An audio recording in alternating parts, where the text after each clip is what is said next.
Telangana Congress incharge Meenakshi Natarajan పై BRS working president KTR చేసిన వ్యాఖ్యలకు కాంగ్రెస్ నేత అద్దంకి దయాకర్ కౌంటర్ ఇచ్చారు. కాంగ్రెస్ లో ఉన్న క్రమశిక్షణ విధి విధానాలకు నిలువెత్తు రూపం మీనాక్షి నటరాజన్ అని అద్దంకి అన్నారు.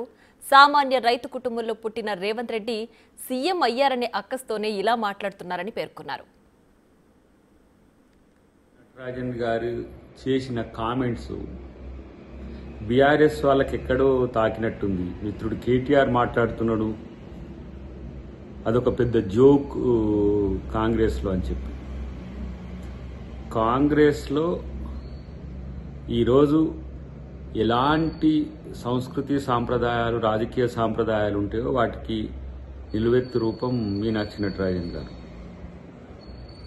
అంతేకాకుండా ప్రజల సొమ్మును బ్యాగులు కంటైనర్లను మీరు దోచుకుంటుంటే కాగ్రిపోటే చాలా విషయాలు చెప్పింది కదా. అలాంటి నాయకుణ్ణి ఫామ్ హౌస్లో కూర్చోబెట్టింది రేవంత్ రెడ్డి గారు. అది గుర్తుపెట్టుకోండి. మూమెంట్ క్రెడెన్షియల్స్ అని తెలంగాణ తెచ్చిండని అసలు లెజెండరీ పొలిటీషియన్ అని చెప్పి ఎంతో ఊకదంపుడు ఉపన్యాసాలు ఇచ్చుకున్నారు. 1000 కోట్ల రూపాయలు ఎన్నికల్లో ఖర్చు చేసిండ్రు. ఏ సింపుల్ మ్యాన్, ఒక సామాన్య రైతు కుటుంబం నుంచి వచ్చిన రేవంత్ రెడ్డి గారు ఎలా ఇంతటి మీరు చెప్పుకుంటున్న కేసీఆర్ను పడగొట్టి అధికారంలోకి రావడం అనేది మీరు జీర్ణించుకోలేకనే రాజకీయ అక్కస్తోనే ఈ కామెంట్స్ చేస్తున్నారనేది నేను ఈరోజు ఆరోపిస్తున్నా. రెండవది, రాజకీయాల కోసం మీరు మైకుల ముందు రోజు అబద్ధాలే చెప్పుడు మొదలు పెడుతున్నారు.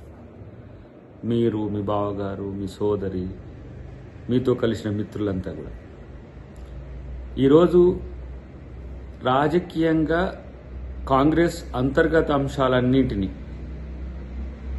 మీరు ఏదో దగ్గర ఉండి తెలుసుకొని పబ్లిసిటీ చేసినట్టుగా రోజు మీ మీడియాతో ఏదో బయట పెట్టే ప్రయత్నం, లేకపోతే మీ ఏంటారు అది మీరు అకామిడేట్ చేసుకున్న సోషల్ మీడియా లాంటి బీఆర్ఎస్ మీడియాతో చేస్తున్న పరిస్థితి. మైకులకు ఏమీ స్టిక్కర్స్ లేకుండా. కానీ ఇప్పటికైనా మీరు మీ రాజకీయ పరిస్థితిని మీరు నిజాయితీగా అర్థం చేసుకోకపోతే మేము చేసేది ఏం లేదు. రాజకీయ విమర్శల కోసం రోజు ఒక విమర్శ కాంగ్రెస్ పార్టీ మీద చేస్తే కొత్తగా ఏదో వస్తుంది అనుకునే ఆలోచన అయితే లేదు. డెఫినెట్గా నేను అంటున్నా, మీరు మైకుల ముందు మాట్లాడలేరు, నిజం అంతర్గతంగా మాట్లాడలేరు. ఎందుకంటే అక్కడ కేసీఆర్ ఉంటాడు, ఇక్కడ ప్రజలు ఉంటారు. కేసీఆర్ ముందు నిజాలు మాట్లాడితే ఆయన పార్టీలో ఉంచడు, ప్రజల ముందు నిజాలు మాట్లాడితే మిమ్మల్ని ప్రజలు ఉంచరు. కాబట్టి ఈ లాస్ సిచ్యువేషన్ ఏదైతే ఉందో అది మీకు చాలా ఇబ్బందికరమైనప్పటికీ కూడా కాంగ్రెస్ అంతర్గత ప్రజాస్వామ్యంతో కాదు, నిజాయితీతో కూడిన రాజకీయాలకు నిలువెత్తు రూపంగా ఉంటుందని మాత్రం చెప్పగలను మిత్రమా కేటీఆర్.